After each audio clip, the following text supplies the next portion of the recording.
Good evening, everyone, and welcome to the F3 division of RSF1 in round 11 in Germany. And it's been an incredible week so far of our season. I am Primus Gaming, and joined with me today is RSF1 Brundle. Good evening, Primus. Good evening, everybody that will be joining us very shortly. Yeah, both me and Primus have stepped in for our duties in the comms team to um, step in. I hope obviously Tomo is okay because he was due to do it as well as Krog. But we're here, and I'm looking forward to this one. I am as well, and we back in Britain, you and I, we did pretty well together, and we get the opportunity of working with each other in Germany. So it's been a good treat for this week. Good racing from F2. I mean, I've been with pretty much everyone except my league, because obviously, I've got a race. So yeah, I've been watching over. Oh, I've got the sound glitch. Guess what, guys? Round 2 of the RSFE season has begun. Okay, so we got RSFE. But anyways, I've commentated over F2, F1, and now F3. So yeah, you've got me for the full whammy for this week, guys. So I hope you can put up with me. I'm sure we can. I'm sure we can. Um, Obviously, we were talking beforehand, Primus, about F3, and you say you've commentated on these guys before because this is where you started off before the rotor changed. So you're now doing F1. So, and I've only had a look at the table recently. What can you say about this division? Obviously, it's highly competitive. Um, Definitely. very well attended, it seems, as well, especially with tonight, 18. Um, yeah, all very close once again, but from the table at least, it seems that Moronics at the moment is the one to sort of catch at this present time. Moronics is definitely one of them. Moronics is a very quick driver. You cannot ever rule out Moronics in any sort of like little moment. But then again, one of the real people that's taken the whole league by surprise is Easton in the Alfa Romeo, Hmm. because he's a young lad, and he's got like really good knowledge of like what he's doing in the league.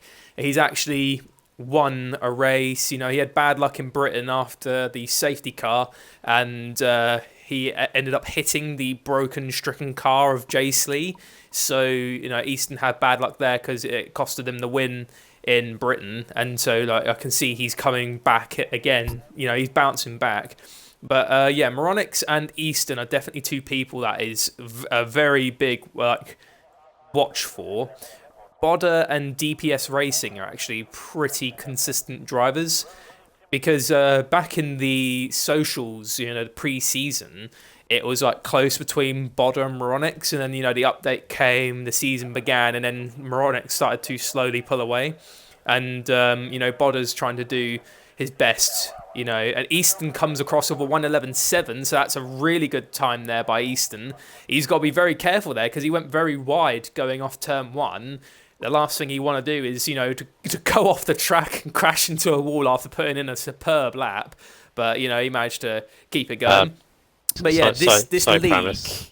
Sorry, Primus, got Yeah, across go you. People in the chat, we do know the sound isn't there. It will solve itself for Q2. It will. It's just a sound glitch. It happens. I'm not going to leave the session because it'll just, it could cause problems for the stream. I mean, we can still see everything going on. You just won't be able to hear the cars for at least, Q1. You bared with us back in Silverstone, so, we'll just have to, get through the nitty gritty of it in Germany. It'll fix itself, definitely. It always does. So for the moment, Jake actually said, "What if it doesn't?" And I'm sure if it's still not there in it Q2, will. I think we would restart. If But it it always doesn't does. fix itself if it doesn't fix itself by Q2, and I'm like 99% sure it will. If it doesn't, however, I will stop the stream in Q1. I'll leave the session. I'll come back, and then we'll re-begin it in Q2. But until then, we don't really want to do that because a lot of people. We've already got 15 viewers and we're only 5 minutes into the stream, so it's a pretty good amount of people already because we never get 15 like straight off the bat. We start off with a handful and then a lot of people start coming in near Q3 time. So it's good to see a load of people coming in straight away for F3. It shows a lot of people really do look forward to this lot. So going over the classifications for the moment, starting in Q1. So Easton is in provisional pole with a 111.7, followed by Jay Slee in second with a 112.4. I's the best with a 112.4 as well. He's actually 3 thousandths of a second off of Jay Slee. Braver Container in fourth in the Red Bull with a 113.5. Ace Air, actually, we should pronounce his name, 113.9. So the Red Bull look like they're actually struggling a little bit with times, because I'll tell you what, a 113 is a decent-ish time, but F4 was hitting the 112s yesterday. So what I would say about Easton's time, Primus, 11.7 at this stage is very good pace around here. That if you're hitting 11s already. Superb time. Yeah. So Easton's already on it, as you say, the man on the rise, but championship leader Moronix is on a lap at the moment. Still plenty of time left. We are only eliminating the bottom 3 for this Q1 session. And we will be gearing ourselves for a lap with the master of nicknames, and we all know who that is. It's Bodder in the McLaren, because it looks like he's harvesting energy. He might have gotten a bad run going into one of the opening corners, and so Bodder's decided to farm some energy, and he's going to come back around for another go. So McLaren, by the way, Brundle, in all of the divisions in RSF1 have actually come out quite strong, because F2, you've got the likes of Patronus and Peppermeat. F1, I'm trying to remember like the McLaren in F1, because I know unfortunately the McLaren in F1 are struggling a little bit. That's Ozza and Ozza. Sorry, Ozza getting a podium, and Ozza getting a good podium. I think one of the new people in the Mex League joined RSF1, and he was his teammate, but he didn't get into the top 10, from what I can recall.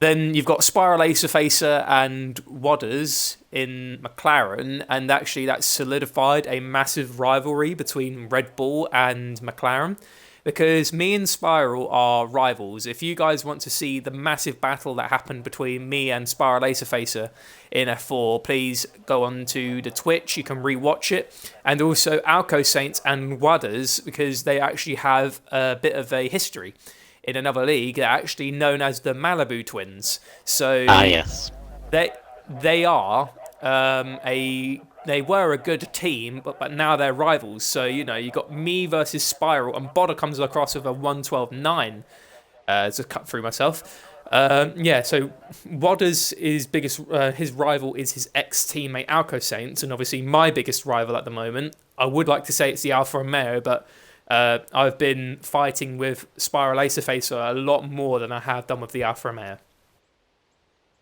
Yeah, you've even got the duo of Peppermeat and Patronus in F2, and they're doing a sterling job at the moment. Patronus is actually going back onto his wheel soon, because he wanted to wait until he got his favourite races out of the way, and then he was going to slap on his wheel and then try and give it a shot. But Peppermeat is looking quite strong. And also, guys, just to let you know, this is a little plug-in, by the way, Rundle. The RSF1 podcast, we will be doing tomorrow's episode without Hail King Tomo, because he's got his personal reasons why he cannot attend. So it will be me, Top Notch, as Tomo has announced last week that Peppermeat will be joining our commentating team on the podcast. Sorry, not commentating team. People in the podcast. Podcast team. The podcast team. And, we will have our special guests, which I will not reveal. That is going to remain a surprise. But and also we'll have someone coming in to fill in for Tomo, and I will leave that person a surprise as well. But you at least know of me, Pepper Me, and Top Notch. Yep, and yes, that should be a good watch. And I can actually watch that now because I was busy on a Friday and now I'm not. So yeah, I'll be watching intently. But 7.5 minutes to go in this Q1 session, Primus. Element, Snow, Manzi, Joshua, and Falcon yet to set a time. Camo joined the 11 club with Easton at the top of the standings. Yeah.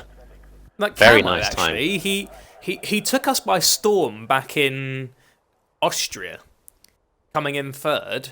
How did Camo actually do last week in Britain?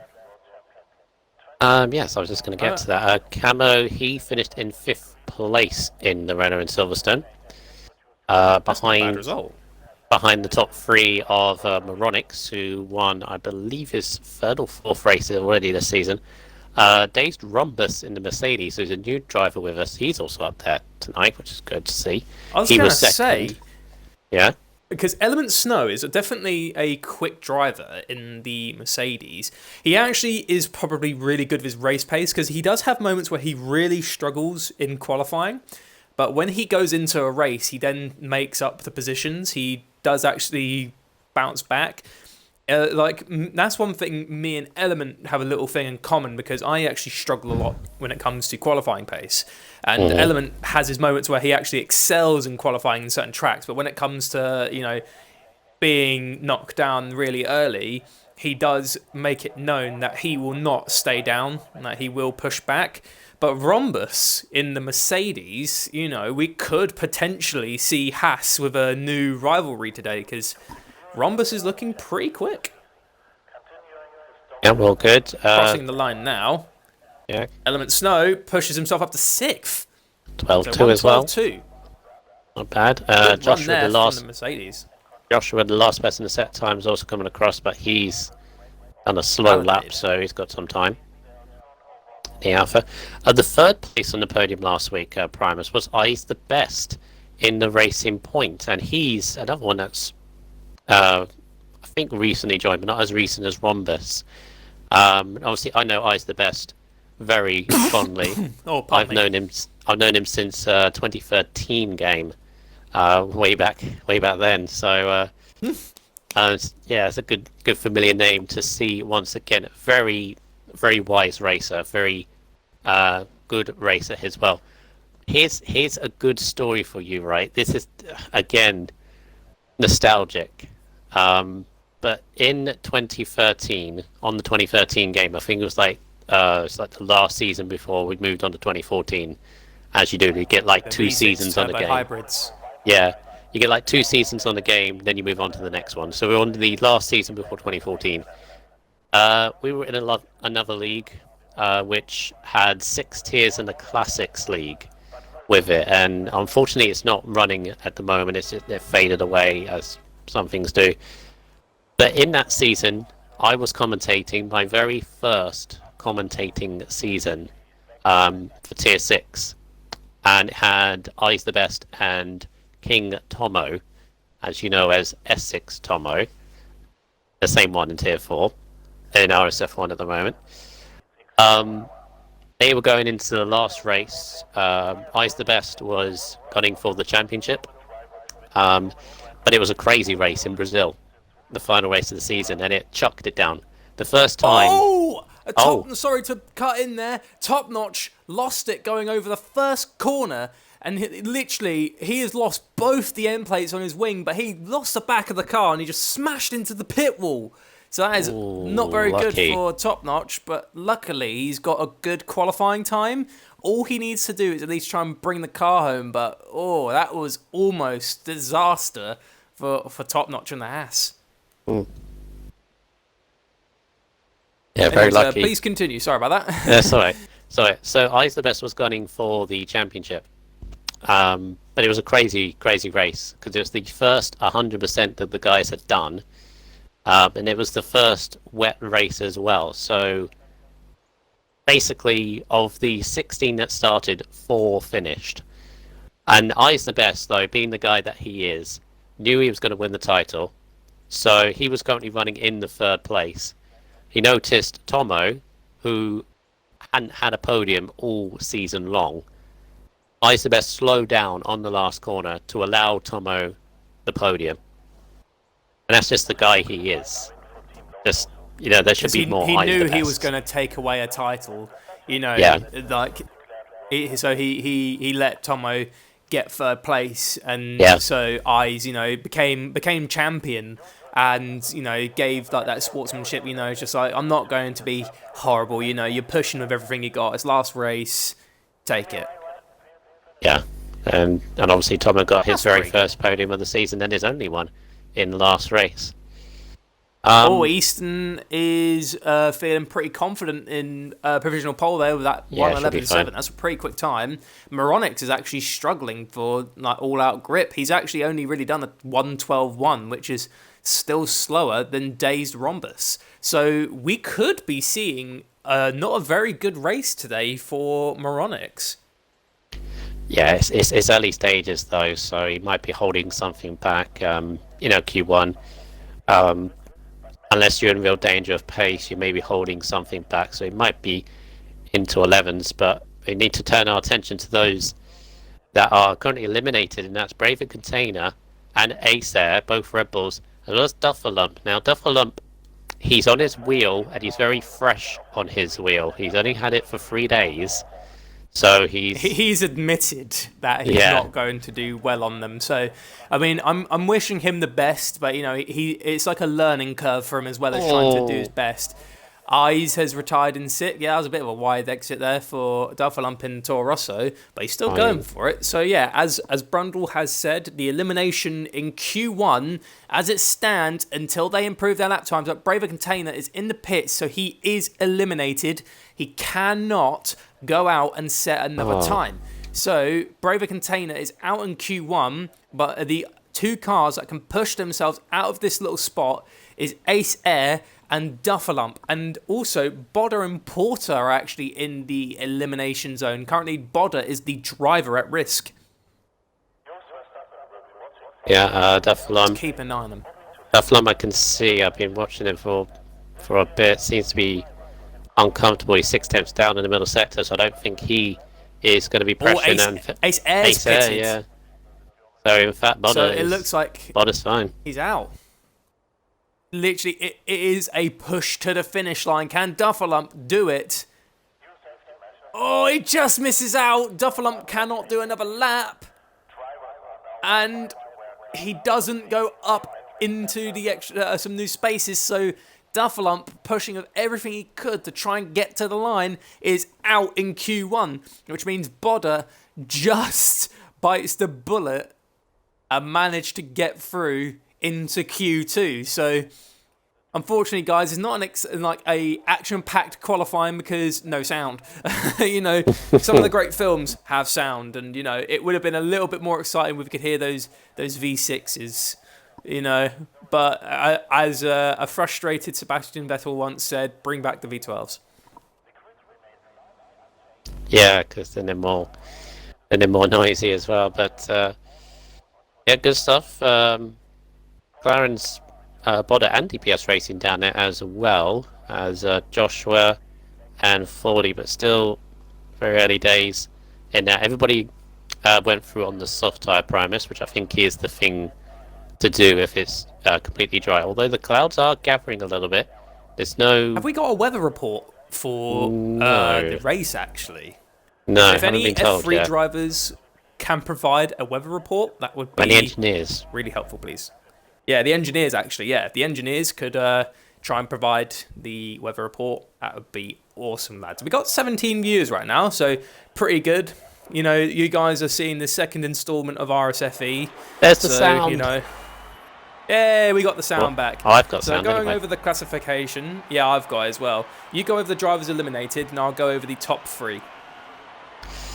Okay, so end of Q1, we have both Red Bulls of Braver Container and Ace Air, and the Toro Rosso of Dufferlump. So bad luck to the Red Bull teams. the sister team of Toro Rosso. So going into the top 3 is Easton taking provisional pole with a 1:11.7 in the Alfa Romeo, followed by Camo, second place in the Renault with a 1:11.9, and Dazed Rhombus, I think this is his debut in RSF1 in Division 3. So a 1:12.1, that puts him ahead of Jace Lee and Moronic. So here's one thing I can definitely say, Brundle. Oh, is this his second race? Yeah, Rhombus got second last time out in Silverstone, so second race at least. Oh, so Rhombus has definitely got the potential. There you go, guys. We've got that sound back. Listen to the crowd cheer. They're happy to hear the sounds back as well.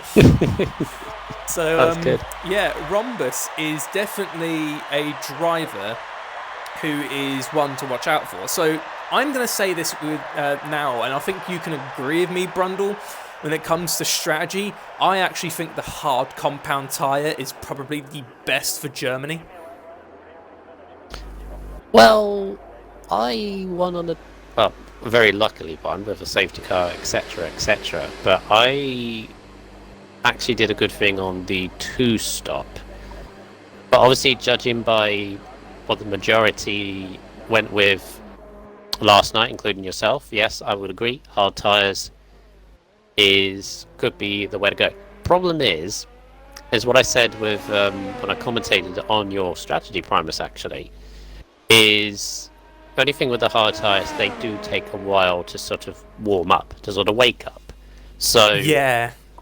So if you, I'd say the hard tyre strategy is probably anything from like 5th to 8th or something along those lines. If you know you're going to qualify 5th to 8th.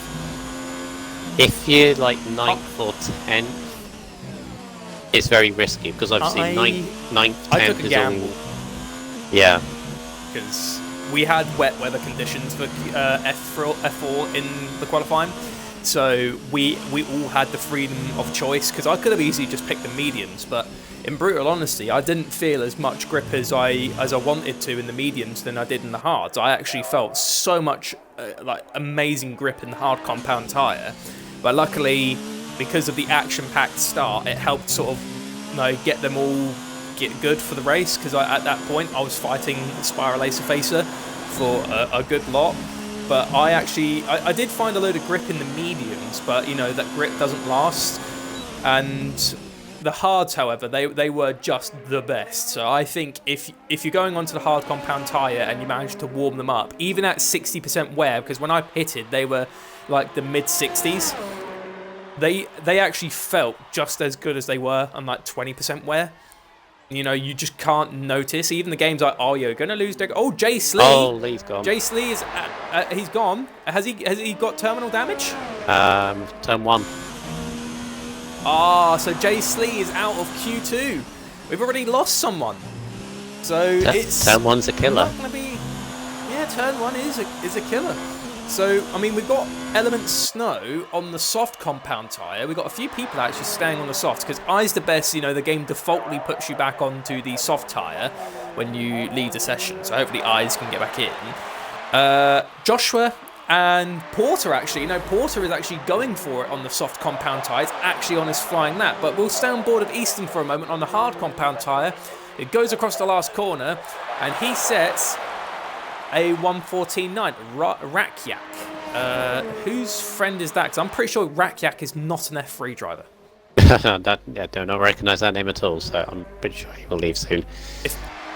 If anyone knows Rakyak, can you please give him the notification to please leave the session? As it, because I've actually had moments where I accidentally jumped at, Porter, 1:13.3, so good lap. But I've actually jumped to conclusions once where I actually didn't realise some people are new, but I'm pretty sure I've not seen Rakyak at all yet in the league. So he's left. Yeah, I think he's going to give him the warning, not the warning, the go ahead to leave the session. So Moronics 1:12.9 on the mediums. That's actually a few tenths, maybe a handful of tenths slower than when he did set a time in Q1 on the softs. I think that's a solid time for Moronics on the medium tyres. Actually, anything in the 12s on mediums would be good. Porter did a 1:13.3. Dazed Rhombus on the hard compound tyre. I think he might have messed up on that lap, so he's going around again. Oh, Element, I think that might have invalidated the lap there. That was way too much of the inside there on that curb. I mean, if he got away with that, then fair play. But like, that was a bit of a corner cut there, if I say so myself. Oh no, he's going in. Yeah, he's going into the pits. I think he might have accidentally made a mistake, maybe on going on the softs. But we'll go on board with Camo now, who was previously in second place in Q1. You know, he's managed to find a load of ground in the midpoint of the season. Can Camo bring it back? So we'll keep on top of him, because Camo's now going to go across the Sud curve, the last corner, and he will now begin his hot lap. So let's see how he can do. Going through turn 1. Don't get too much of the curb there, because if you... Yeah, he did it. Yeah, he invalidated the lap. I instantly saw him turn all of his battery off. He unfortunately did invalidate that lap. It's so easy to do that turn 1. It's such a fast corner, and the key thing is to turn in directly right. 40. Oh, 40. Just jumping up the plate with a 1:12.9 in the Ferrari. So definitely going to be interesting. But here's the little thing. People are going out even more on the hards because, as you said, the hards take quite a bit of time to set themselves in for grip. But what people like Easton and Rhombus are doing is actually sacrificing extra laps to try and stay in the qualifying. Because it's a slight risk doing that with the hard tyre. I mean, I had the luxury of starting on the completely fresh set, but these guys are using that set. It depends on what strategy they're going for, because if he's going for a harder strategy, it could work out. You know, if we have a safety car, they could slap on a new set of hards. It all depends on what they're doing, but it looks like Easton's running on a bit of a gamble to try and keep himself out of the elimination zone. Yeah, because if he does go through on his tyres, although I don't think he is with that time, then he's going too far on the hard tyres really to have an advantage in the race, for me. Would have gone like 3 or 4 laps on, and this will be his 4th lap. It proves by a 10. Only one position. One position he made up, and 1/10, so unfortunately for that, Falcon Legends has basically just rounded off the podium so far with a good time of a 1:13.1, faster than DPS in the McLaren. So 40 and Falcon in the Ferrari. They've come out of nowhere. It's actually good to see the Ferrari now coming on top, because, you know, I imagine if one of them gets in, we're going to hear Grazie Ragazzi or, you know, Fatti Tutti. Something like that. What's the nickname? Because people have a name for the Ferrari fans. Is it the Tifosi or something like that? Here comes Camo. Camo about to finish the lap now, and 13.0 gets right up there. 3rd place. What a jump there from Camo. And am I correct if that's the name for the Ferrari fans? The Tifosi? Tifosi, yes. Tifosi. Yeah, I have a problem with pronouncing stuff. So if you guys want to judge me, please judge, because I'm an idiot. No, not at all. Not at all. You know, if I ever go to Italy, they'll hear me speak Italian and then they'll just rib me. Like, I will not survive Italy. They'll just hear me and I'll be like, get him. Element Snow coming into the stadium section now. He's on the hard tyres, so. But he's not on a high ERS load. I think he might have invalidated that. He's saving it a bit. And he's going to go for a run. I think actually, what you really need for the hards, if you're going to use them in qualifying, you've actually got to take a lap. Like, you know, you have your out lap to try and warm them up, and you actually need to go for an extra lap around to give the tyres a little bit of like warmth. That was a little bit wide there coming out there, but luckily it looks like he didn't do what Camo did not too long ago. So Element Snow carries on pushing in the Mercedes. And a part of me is a little bit bummed. You know that some teams made special liveries for the home Grand Prix, even if it was like just for one track, you know, to see Mercedes sort of silver and white, because I'll tell you what, that wasn't a bad looking design. It's a shame that their race kind of didn't really go that well. The special livery Lewis Hamilton. Yeah, Lewis Hamilton had more than one incident in that race. You know, he went off in the same area Charles Leclerc went off. He cut the pit lane entrance, so he got a penalty. And Ford, he's feeling pretty content with second. And That should then, be you know, fine. spinning out and luckily not hitting the wall, unlike his teammate Valtteri Bottas did. And then with the amount of safety cars and stuff that happened, it handed Max Verstappen the win, which was actually a really good race for me because that was the last Grand Prix race I watched with my dad, and you know his favourite driver won, so you know it was a good day at the house.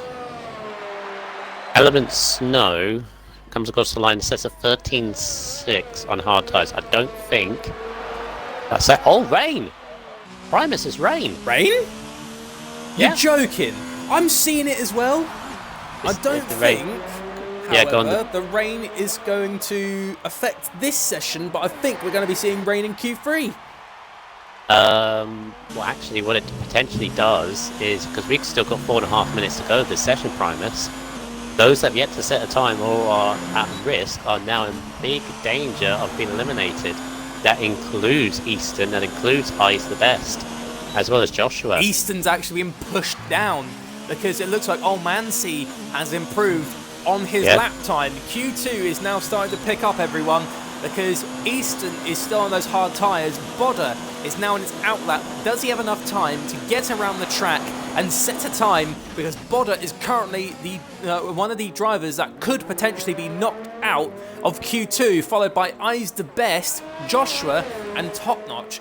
Joshua has not made an attempt to change his tyres or come out at all, so we are looking at him not being able to make it through.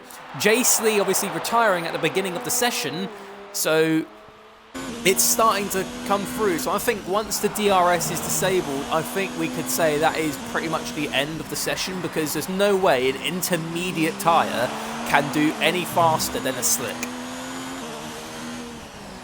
No, definitely not. So these guys need to get on with corner. And now the last corner, he goes. Top Notch just manages to put himself just in the crosshairs for Eyes the Best and Bodder. Bodder has got to push with everything he's got, otherwise this man here, the master of nicknames, is going out of Q2. Eyes the Best and Easton are currently on their outlaps. We do not know if they will make it in time before the rain starts to really set in. This is interesting because I think F4 was one of the only... no, actually, no, it did have the full wet, sorry. I was about to say, the race actually wasn't wet. We had full dry conditions. I think everyone else, though, might have had a bit of wet in the race. I don't think F2 had. Oh, Bodder! Bodder's lost it! Coming out of Mercedes! Big spin. Oh, and I think that has just set in stone for poor Bodder there. Look at him, he's not making a move yet. There he goes.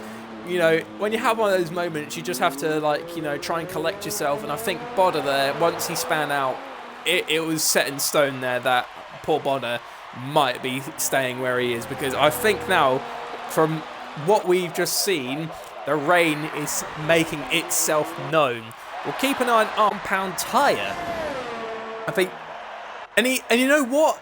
I don't know if Eyes can do it. He might be able to. He's going to give it everything he's got. But do keep in mind, Bodder pushed of everything he's got, and he accidentally lost the back end coming out of Mercedes. Can he do it? Look at the back end fighting that racing point. 16.4 first set. That's a decent one. The Parabolica. Here he goes through. Onto the hairpin. Let's see how he takes it. Nice. He kind of misses the apex of the hairpin, so... You can gain a little bit of time there if you manage to clip the apex nicely. Is that Easton in the Alfa Romeo behind him? So, I mean, Easton's actually getting a tow from Eyes, which could help Eyes. It could help Easton. Look at that. Easton looks like he's having to cut a little bit of corners there. You know, like trying to get as much. Oh, and it looks like he's too much there going through Mobile 1. Clips a bit of grass. He saves it though, because he could have easily just gone into the wall, but he managed to recover. But I don't know if Easton and Eyes is going back in, so Eyes is out. of Q1. As is Easton. And Easton, not Q1, Q2. Easton's out as well. So I think now's pretty much the end of the qualifying session, because there's not everyone's in the pits except for Bodder. And Bodder's, he knows he's already gone. So that lap, I think that's a real shame for Bodder there. That lap from Top Bodder? Notch. No, What? he's not going to. No. I thought Bodder was actually, because Bodder had enough time to get to the line, but I think it's just too slippery for him. Look at that! What's going on with his wheel? Oh my I don't God. know. I think he was locking up or something. He's got running no OBS, or I don't know. Now he's okay. Whoa! Did you just see him just say, "I don't like speed limits," and just narrow down the pits? Okay, interesting.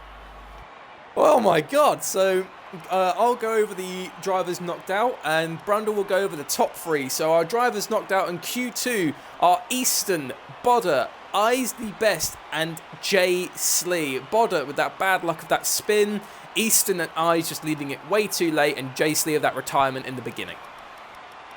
One thing I would say before I mentioned the top three is that lap from Top Notch that we saw. He got through by 6,000ths of a second, timed it to perfection. Moronix, 40, and Camo are the top three. But yeah, Top Notch. Brilliant lap from him. What I also saw is intermediates. It's intermediate. What I also saw, Primus, is there were a couple of guys that got through on the hard tyres. Snow was one of them, and I think Rhombus was the other. So both Mercedes were the only ones to go through Q2 on hard tyres, which means they will obviously start on them. All the rest, I think, were on medium tyres. Do keep in mind, though, that it might be a good day in the office for the Mercedes team, because it is Mercedes' home Grand Prix. And also, we got to keep in mind that Porter, he's a German driver. It's his home. He wants to give it everything he's got as well. So I think definitely we will see Porter giving it everything to try and get up there. But those Mercedes have proven today that they've got the pace. Yep, this is where it all goes out the window pretty much, because we had dry throughout Q1 and majority of Q2, intermediate weather. This could still have the same pecking order as we saw in the first couple of sessions, but this could also change it up a little bit. Plus, could the rain continue be going through this whole of Q3? You might end up with dries at the end of Q3, like what I think yesterday had. In F4, we started off with the dry conditions, then on to inters. So it was all about getting out there as fast as you could and getting those dry tyres a time. Because you know for a fact, even if you don't do an amazing time, you just need to make sure it's out of the intermediate tyres range. So I'll let you do an onboard, actually, with Dazed Rhombus. I was going to say, can I do that? Oh, please, go for it. Hey. Again, corner names are not that good for me. They're more your point, but into the final two corners, need to get a good run of speed through here. Obviously, in the wet conditions, it's very, very difficult. We're going down into turn one. You just got to turn in at the right time. Very, very cautious through there, but obviously the conditions say that. We're down into turn number two, onto the brakes, down into second gear to get the apex through the corner and out through turn three, so it's completely flat. Parabolica, I believe it's called. And then obviously no TRS, but it's this long run down to the hairpin, and this is where we're going to see many an overtake. We've seen plenty already this week's of racing, but down into the hairpin, got to be careful with the braking here and locking up as well. Down into first gear, which is probably the thing to do in this, and then flat up through turn 5 and then turn 6 in front of the Mercedes grandstand, which is good because he's in the Mercedes, clips the apex, and then he wants to ease off a little bit on the apex of that little mini chicane there before we head down in this little straight towards the stadium section in this right-hander. And then this next corner where Sebastian Vettel went off a couple of years ago in a real life Grand Prix, difficult corner because it goes down and up. It's cambered. Another little chicane, and then this double right-hander where you had the drag strip on the left, the ice rink. It was in this year's race, and then very clean lap from Days Rumba, sets at 23.2. Looks stable enough. But Moronics instantly challenged that with a 122.9. I was going to say, it was a comfortable lap from Rhombus, but not aggressive, and Moronics' lap was probably a bit more aggressive and turned in. There was a lot of time to find from Rhombus' turn 1 there. Do keep in mind that this is actually going to be a bit more of a comfortable start from Moronics, considering one of his biggest rivals, Easton, is actually out in Q2. So Easton has to do a load of work to get through the crowd to try and catch up to the man in the lead in the championship. So currently right now as it stands, Element Snow is in second. Never mind, Falcon Legends just pushed him down. Falcon Legends. Oh, go on, Falcon. Falcon Legends matched Moronics' time. Oh goodness. A 122.992. Schumacher and Villeneuve all over again. Well, until we get a third time. Until we get a third guy. Until we get a third guy until we get a third one. But what's the odds in that? And the thing is that it would have made sense for Moronics to have gotten that time to be in provisional pole because he got that time first. And Rhombus. Look at that, Days Rhombus beats them by 7 thousandths of a second. No, 7 hundredths of a second. So this is close. Intermediate conditions, instant, because they don't even need to go in. They just need to refuel. They could burn all of these inters. Porter somehow got second. Porter! How do you get in between them two? Have we got the report for the race? The weather report? It's dry. It's dry, apparently. Just dry. Ah, okay. So, everyone could push as hard as they want, basically, do a run on these tyres, slap on a new set of inters, charge up their ERS, like a free charge, more fuel. It is a good opportunity for them all. But Days Rhombus, he's definitely showing everyone that, the Silver Arrows want to fight the Haas. And I think Moronics is now retaliating against the challenge from Falcon Legends matching his time. Let's keep an eye on RSF1 Moronics because he's now going through the Sats curve. Again, where Brundle said Sebastian Vettel went off and then crashed into the wall, where his chances of winning at his home Grand Prix went down the toilet. Going around the second to last corner, now going through the ice rink into the final corner. And Moronics, he will cross the line and take provisional pole back again with a 122.2. 7 tenths faster than Dazed Rhombus. Because he's done exactly the thing that you need to do in intermediate or even wet conditions. And that is basically just go out, fuel the car, do as many laps as possible. Because the intermediates, they just get better lap after lap. They're like the hard tyres in a way. But you get confidence with the grip and the confidence in that the car isn't going to snap on you. So that's all that is. He's just got quicker and quicker and quicker. And that's what everyone else needs to do. DPS Racing's gone third. I was about to say, yeah. Yeah. So all very close. Although Mansi and Top are struggling. Camo's moved himself up to 7th, so it's a 7th and 8th place for the Renault team, possibly for the start of the race. We'll keep an eye on Fordy though, because this Ferrari, he has gotten a podium in RSF1, and I know he was very happy to have received that podium. But can Fordy maybe try and challenge for a podium? And you never know, maybe they win. And I wonder where Falcons wasn't out again. Falcons actually lagged out at the session for a moment. He went back into the pit, so he's got a free charge. He can slap on a new set of tyres. Fordy invalidated his lap time, so he has to go back around again. It was a 22.5 as well. That would have put him solidly second. Yeah, so I think Fordy... actually, we'll stay on board with Fordy because I think Camo's now going in for his in-lap.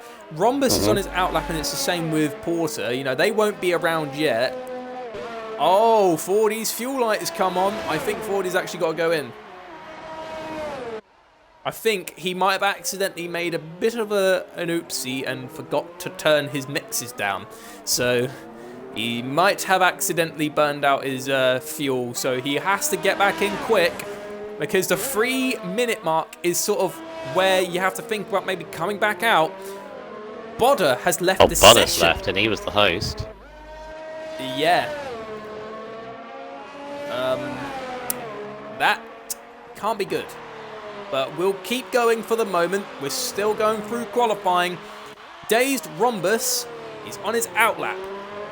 Camo is still out on those intermediates. I think what would have benefited him would be to quickly swap on a new one because the inters can burn out. They're not like the hard compound tyre where you can keep going on them for a while. You know, eventually the inters will find their limit in terms of how much grip they can push. So in we go. Oh, and it looks like Rhombus went a bit too wide going out of turn 1. Actually, I'm seeing something, Primus. The rain is definitely a lot more heavy than what it was right at the start of the session. Oh, so we could be seeing a heavy rain finish for... Yeah, Porter's retired from the session. Retired, yeah, he thinks it's too much. Is that in the pits? Oof. Yeah, that was in the pits. Yeah, it is. Yeah, and I'm just riding the ball with Camo at the DBS moment. Racing's not even bothering to go back out because I think you're correct when you said the weather conditions are worsening. We got a helicopter pan shot of Camo trying to improve on his time. Camo does not improve. He was off his original time by 1.3 seconds. We are seeing the real struggle now of these cars when the weather condition is now starting to go from bad to worse. Falcon Legend, however, though, he is still thinking that there is time to push himself up the pecking order, considering the cars in 4th and 3rd have just said, yeah, you know what, I've had enough. You know, Fordy and Falcon and those Ferraris can definitely do better than a 112.9 because Fordy got a 122.5 Fordy got before we realised he invalidated his lap time. Moronix, I think he's feeling quite comfortable in first. He's not bothering to go out, so I think Moronix is staying where he is. But Dazed Rhombus in that Merc, oh, I don't know how he's feeling because he could be fighting a Ferrari. We could actually see a battle just like we have in real life between Scuderia Ferrari and Mercedes AMG Petronas.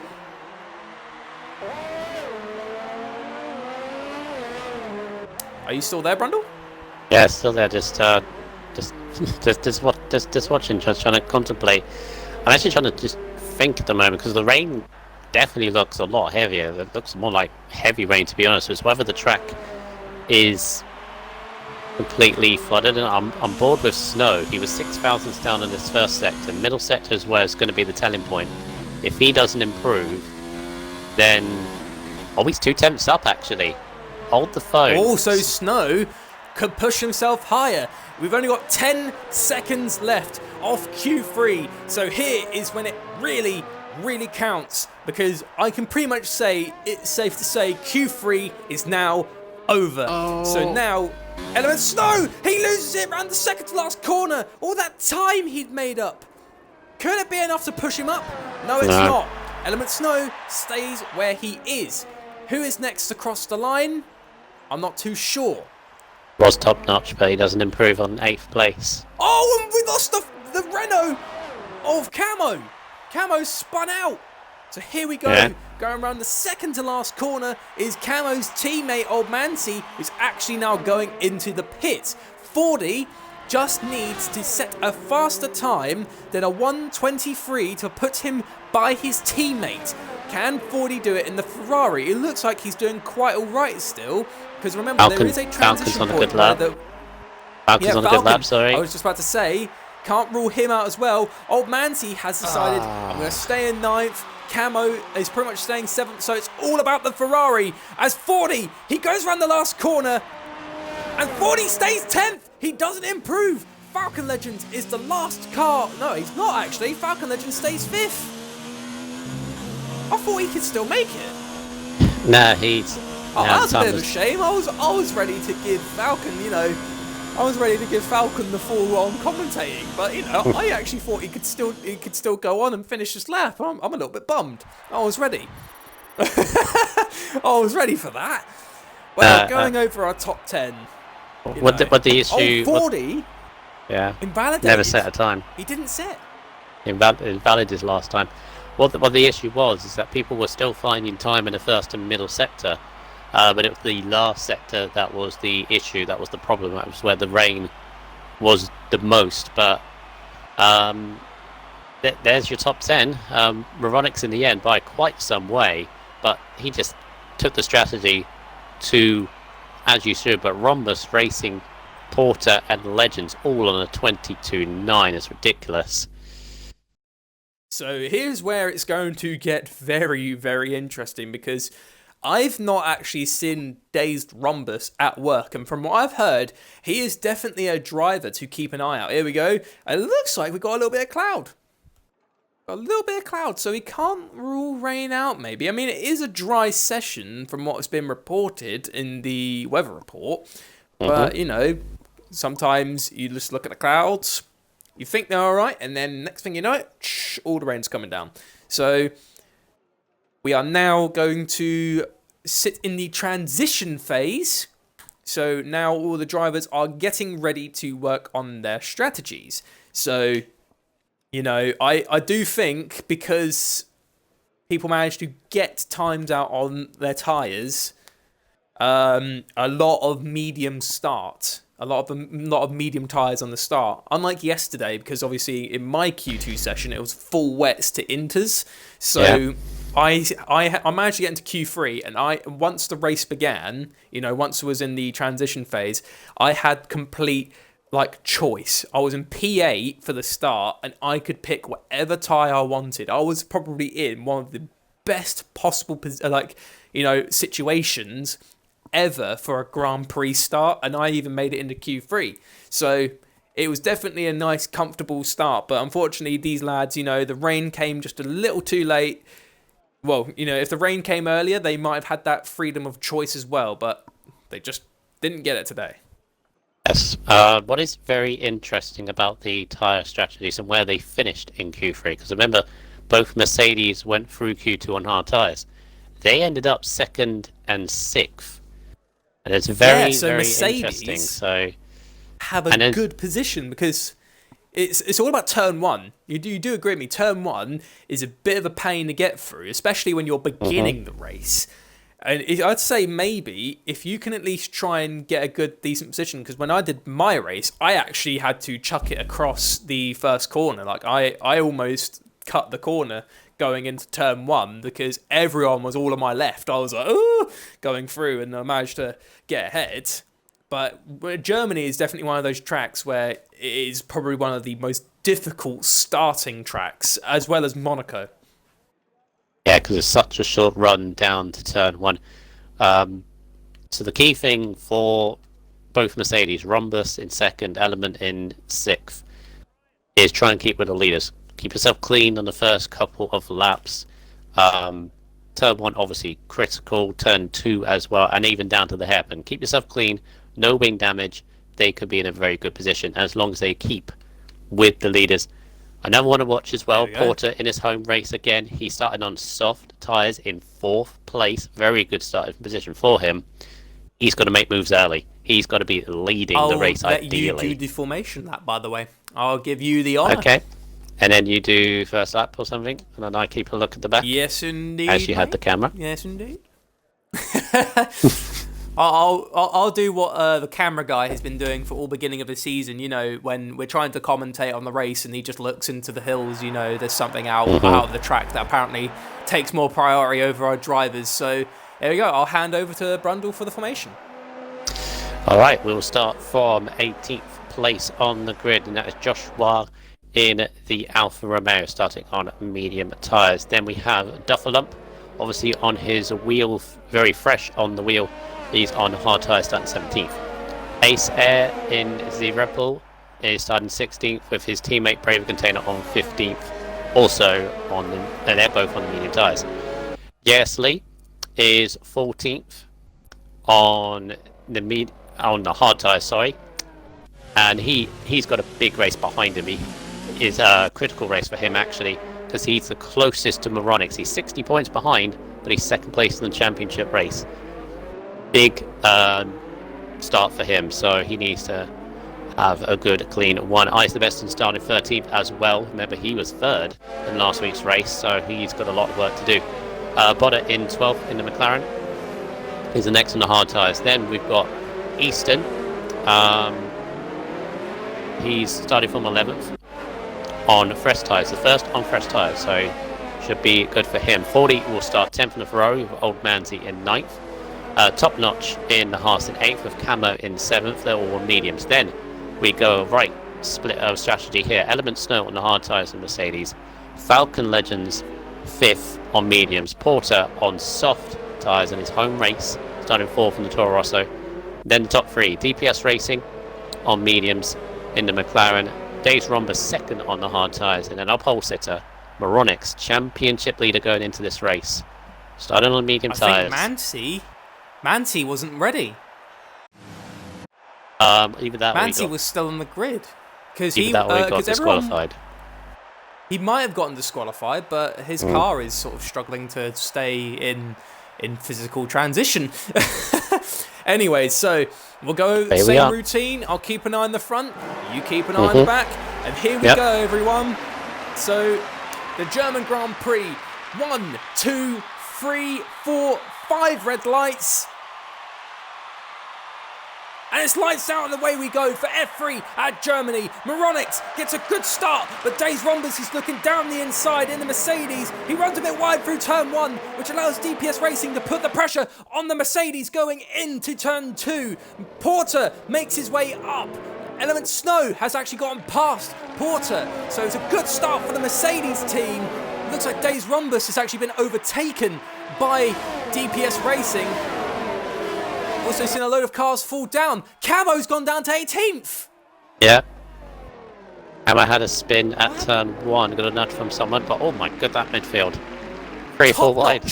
Top Notch has gone down as well. Braver Container has actually made a really good start. Look at him. He's challenging Easton. 3 wide. And Braver Container hits the inside. There's a big pile up going into Mercedes. Oh, mess. That was a bit of a mess there. That was massive. Oh, look at that. Braver Containers fighting one of the Renaults of Camo. That was a big crash. Oh, everyone's Porter's off. Going to be pitching in. Porter's off in the stadium. Oh, no. Porter on his home Grand Prix. Bad luck for Porter. He's on the soft compound tyres, so that would have not done them justice. The German driver must be furious with that. Moronix has got... And he's gone off again in the Sachs curve. Bad to worse for Porter there. However, Days Rhombus has received a 3-second time penalty. We've only just started the race, and Rhombus has a 3-second time penalty for receiving multiple warnings on exceeding track limits and cutting the corners. So here we go, lap 2, one of the best starts I've actually seen for Joshua. Joshua was dead last. He's 9th place behind his teammate.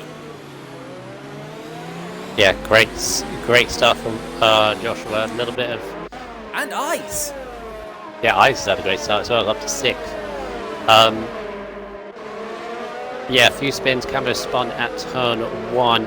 Porter had a few spins in the stadium section. Very, very messy around the Mercedes section though. They're going 3, 4 wide going into there, so in some ways it's no... spell disaster because yeah, some ways it's no... is hard. 3 some ways is impossibility. Some ways no surprise really. Bodder, Camo, Brave Container all got caught up in it. Easton really had his elbows out in there. He basically forced the 3 wide, 4 wide situation. But yeah, very, very congested midfield. But all, I say all DPS Racing got a bad run going out of turn 1. DRS is now enabled. Element Snow could potentially challenge DPS Racing for 3rd place with the assistance of DRS. Can Element Snow do it? He's got the DRS now. He's slapped into overtake mode. Look at the run he's getting on that McLaren. Do keep in mind these teams will be joining up again with the power of Mercedes engines in a McLaren, going down the inside into the hairpin. It's still side by side on the exit. He's best Joshua behind. actually gets past Falcon Legend. And it looks like Element Snow just edges out in front of DPS Racing going into Mercedes, and Element Snow moves up. Element Snow's actually gone off! He's gone wide, going out of Mercedes. And that puts Eyes the Best in third. They're going into Mobile 1. Element Snow has fallen back. That's bad luck there, but amazing. This played out amazingly for Eyes the Best. Look at him go. He was out in Q2 behind Easton, and he's already up into third place. He's had a completely dream start, even through that congested midfield, which is still going on tooth and nail. He's just flowing through, set the fastest lap of the race as well. 40. Brilliant got a start. 3-second time penalty as well. And look at that. Eyes is actually catching Dazed Rhombus. Could we potentially see Eyes win the German Grand Prix? Because Dazed is keeping up with Moronics, is actually gaining on him. And Eyes the Best is gaining on Rhombus. A 4D attacking Snow, Easton attacking Racing into the hairpin. He's going to try and get a look on the hairpin. Then he touches the back of that Mercedes. Just not enough room. It looks like it's a Ferrari sandwich going on in the... I'm actually now... I want a sandwich. And it's a Ferrari sandwich going into Mercedes. Element Snow is just trying to get past Falcon Legends. Easton's gone past DPS Racing. Great move from Easton, actually, running right around the outside of the Mercedes bend there from the hairpin as well. They were side by side up to that point. He moves to 7th. Top Notch is keeping his eyes on Jace Lee, because Top Notch is looking to try and get that points finishing position. Jace Lee is trying to make a recovery after his DNF in Silverstone, and he will want to try and get some points for today for the Williams team, considering he's the only Williams driver for today. So going now after turn 1, Top Notch just gets a better run. Yeah, Jace Lee does have damage. Bodder has a 3-second time penalty. Here we go, onto the Parabolica. Looks like Top Notch is getting the DRS on the Williams. It's Haas versus Williams going into the hairpin. Top Notch is looking round the outside. They touch wheels, and it looks like that the Williams will just stay ahead. But the respect there, Joshua actually makes it past DPS Racing into 8th place. Yeah, the Mercedes Ferrari sandwich is still happening at the moment. So. Yeah, if you can see, Easton is trying to get a little look down the inside on 40.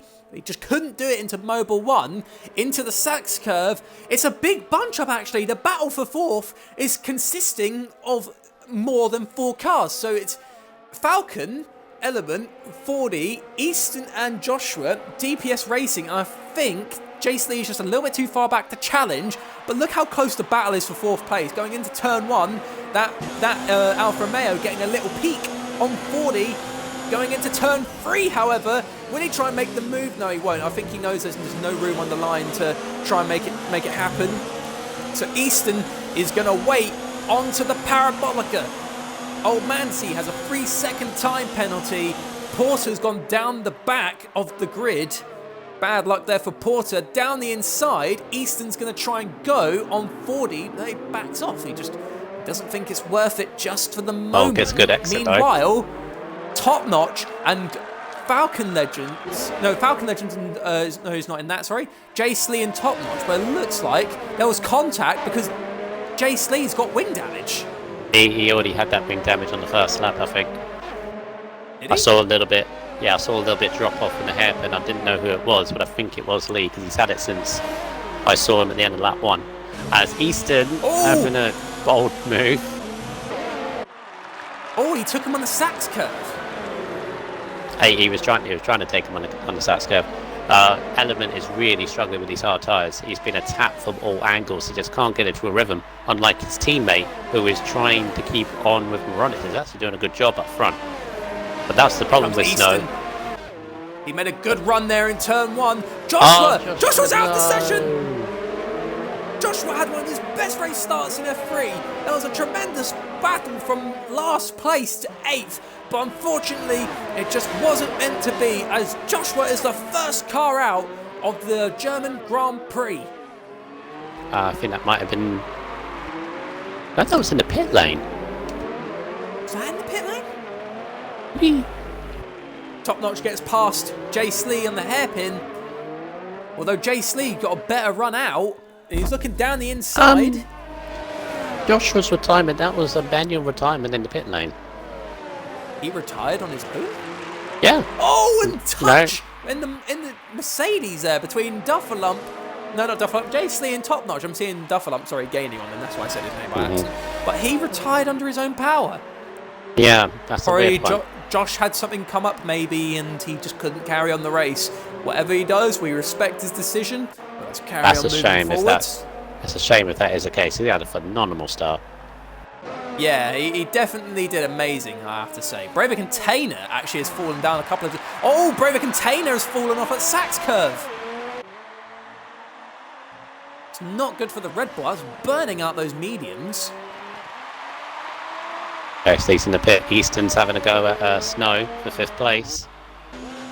Here we go. On the Parabolica, Element tries to defend against Easton. It looks like Easton's just not got the speed. Oh, it looks like he's going to make a move down the inside. Oh. And Easton's going to hit the Ferrari! Oh. I think Easton there just... Actually, no, Easton's gone past Falcon Legends.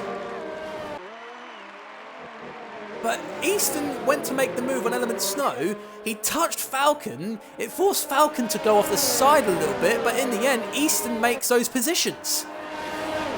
Yeah, slight... it's not against the rules, but it is a slightly rude manoeuvre there, because it is kind of like an elbow touring car style pass that he just did there, kind of nudged.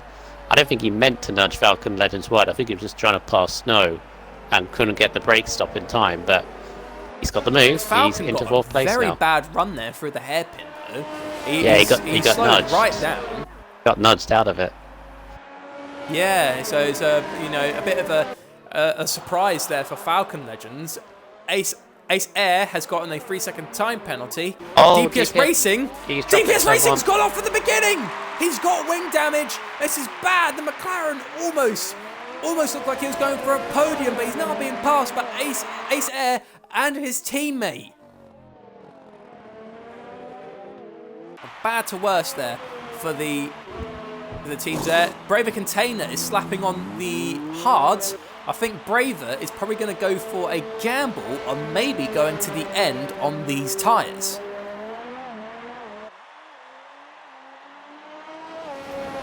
Here we go, Braver Container out now on the hard compound. There's a battle unfolding between Element Snow and Falcon Legends.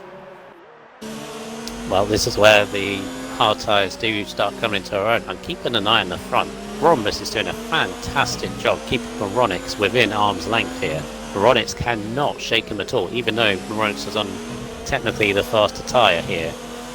So Rhombus is doing very good so far to keep him there. Mind, Rhombus has a 3-second time penalty, and it's not phasing him. No. Here we go, going on to lap 10. Best thing is just to keep your head down when you get a penalty as well. It's just... if you got one, you got one. You can't obviously turn it back. So... there you go. But this is where Rhombus can now... not Rhombus. Snow can make some moves. Well, he is going to. Oh, down the inside. Look at that speed that Mercedes has gotten. There was no way Falcon could try and defend and try and keep the position. Element Snow just had way too much speed. Jay Slee has gotten a 3-second time penalty. Seconds after he set the fastest lap as well. Yellow flags. Container's had another off. Oh no! And he's gone again! He's hit the pit wall! He's having a tough time today. He's almost reversed out onto the track. But luckily, Braver Container is at the pits. That's bad luck for Braver. You know, his race has just gone from bad to worse. I think... is Braver going to continue? So Braver is going to push on. No, he's not. Braver Container has retired from the session. I think he's just doesn't see the point in finishing. Already into the pits. But then, wait, his AI leaves. It does that. AI leaves the pit lane and then retires or something. But Braver Container, to be honest, if you had a bad race like that, when you had a possibility to salvage it, and then you go off, you know, to be honest, if you know you're not going to get anywhere, yeah, you do have that option. I mean, you could keep it going. You never know what might come around the corner. But looks like Braver today, though, has decided, I'm not going to risk it, you know. I've already had a couple of offs. I think I'm just going to leave it at that. So bad luck there for the Red Bull. Although, it's actually a good day in the office for the Red Bull team because Ace Air is actually in 10th place. Yeah, good sort of thing into the points, going about his business. Right, so who has stopped? So 40 has stopped. He is now the highest of those that has stopped. He's now on hard tyres to the end. He's got some clean air to pump some good laps in. Falcon's ping. Yep. Oh, he's got a penalty, probably turn 1. Oh, that is actually going to play well for Easton, because if Easton can keep up with the pair, Easton could be looking at a podium even after his bad start for the day of being knocked out in Q2.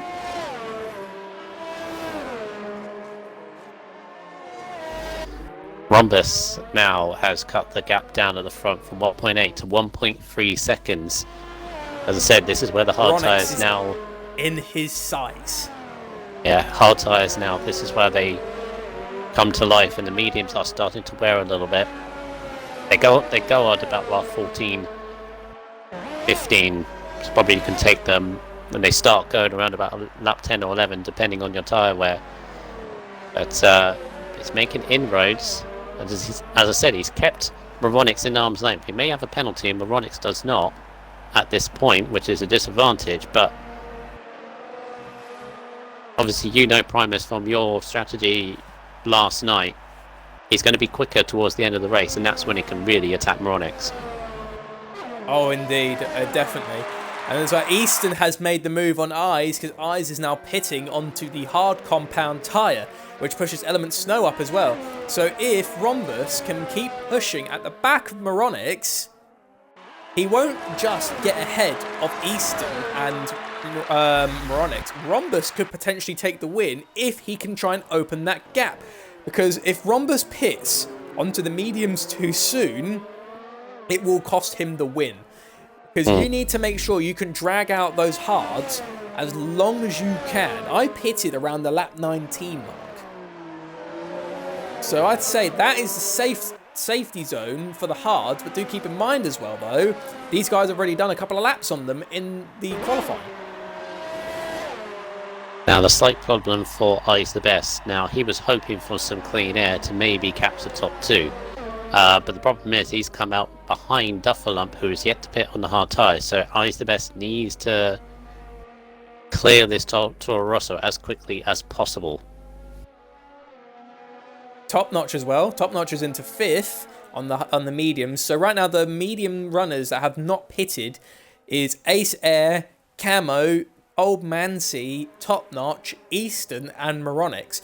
Meanwhile, the hard compound runners that consist of Bodder, Duffalump, Element Snow, and Rhombus can still keep pushing comfortably because they know they've still got more to go. Eyes the Best is actually trying to get a little look on the Toro Rosso. He can't do it yet. He has to back off because Duffalump, you know, Duffalump is not looking to try and push there through turn 1. Down the inside goes Eyes the Best on Duffalump, and he gets ahead. But Duffalump is actually going to be in the DRS, and he's going to be able to make the retaliation. Duffalump looking at Eyes. This is incredible to see a worn hard tyre runner attacking a fresh. This is terrible for Eyes' tyres because he's having to stretch them to fight that Toro Rosso. Yep. Slightly, I can see why he obviously went for the move. I mean, he's defended it now anyway, so it's fine. He can now push on. But I can see why he made the move at turn 2. That little DRS zone that you've got down there. But then, as you've seen, Duffalump can then retaliate down into the hairpin. But Duffalump just didn't have the grip in comparison to Eyes. because he hasn't pitted yet. So Eyes could be Easton's got a 3-second penalty. time penalty. Element Snow, if you could quickly check, I don't think Element actually has any penalties. I don't think he has for the moment. But I can check. No, not even a warning. Goodness. Oh, so it's a clean race for Element Snow, not a single warning. And it looks like we've got another off. No, we don't. It's just because the car's going into the pits, it just triggers off the yellow flags. Here we go. Round to first corner. Camo has got a 3-second time penalty while trying to cut that gap down to Jay Slee.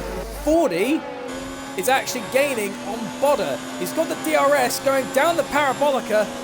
Bodder tries to defend, but going down the inside on the Parabolica and then shooting past the McLaren, 40 gets ahead. If I do a quick check actually between the race leader, the gap between Moronics and Eyes is 25 seconds.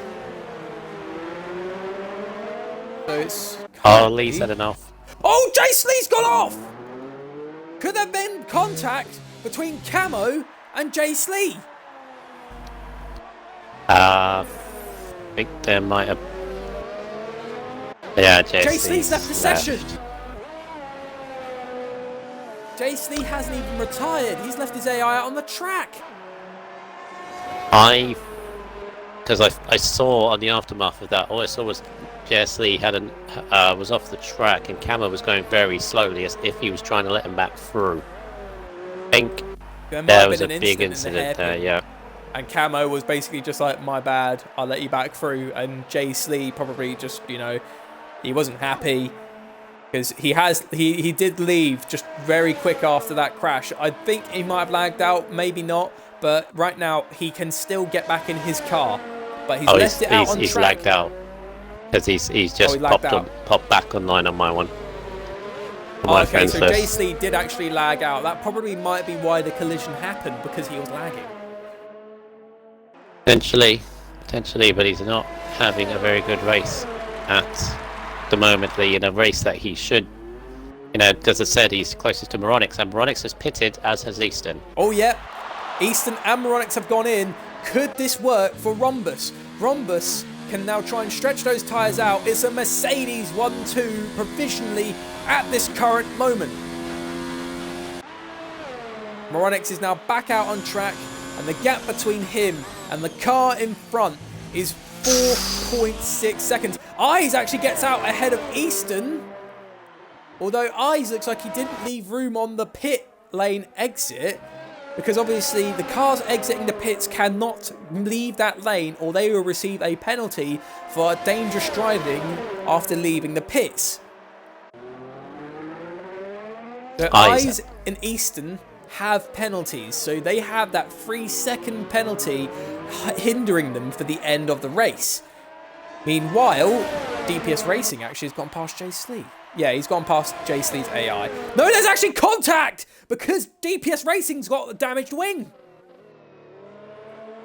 That AI car of Jace Lee, because I did see DPS Racing had both of his end plates before he made the move. And now, taking a look now, and there's the damage. Bad luck there. Hey, Easton is all over Eyes the Best. Eyes the Best, actually, as Easton was coming out the pits, absolutely flew past turn one because he knew he was so close to Easton coming out. But Easton has immediately gone onto the attack and might make a move down to the hairpin. Yeah, definitely close enough. It's almost right up his gearbox. Here we go. So Days Rhombus is still going out. I think he might be looking to pit soon because we're looking at the pit window where the mediums can go to the end. So Days Rhombus. Here comes Easton. Pit soon. Oh yeah, on the Parabolica. Nice spot there, Brundle. Going into the hairpin. Can Eyes defend? No, he can't. Easton just got that good of a run to the point where Eyes just had no way of defending going into the hairpin. Meanwhile, Duffalump, saying that he wasn't having a good day in the wheel, look where that man is. He's in 6th. Oh, Moronics has a penalty! No. Uh-oh. Rhombus has gone into the pits. Is Element Snow staying out? Because if Element Snow pits now, they could risk double stacking. No, he won't. Nah. He's staying out. I think he was far back enough, actually. This could play well for Element Snow. He runs a little bit wide there going out of turn 1. Rhombus, however, because the gap between him and Easton's quite large. Rhombus gets out in third, ahead of Easton. All Rhombus needs to do is get ahead of Moronix. He's only 2.1 seconds off of Moronix. We could potentially see a Mercedes win today. And because Moronix got a penalty on the lap before, we're now on equal terms in the whole of the top 4. It looks like Element Snow, however, is struggling for grip on those hards because he had to stay out, because if he started to double stack with Dazed, it would have held the team back. So if I look at the pit window now, he could come out 7th. No, he'll come out 8th. 7th rate. DPS Racing has got a 3-second time penalty as well. DPS Racing's gone on a very aggressive strategy of hard tyres. JSC sets the fastest up in a 44-second lap. He needs to get into the top 10 to make that stick. Element Snow finally peels into the pit. Oh, it was a 44-second lap. A 44-second lap. Look at the fastest lap.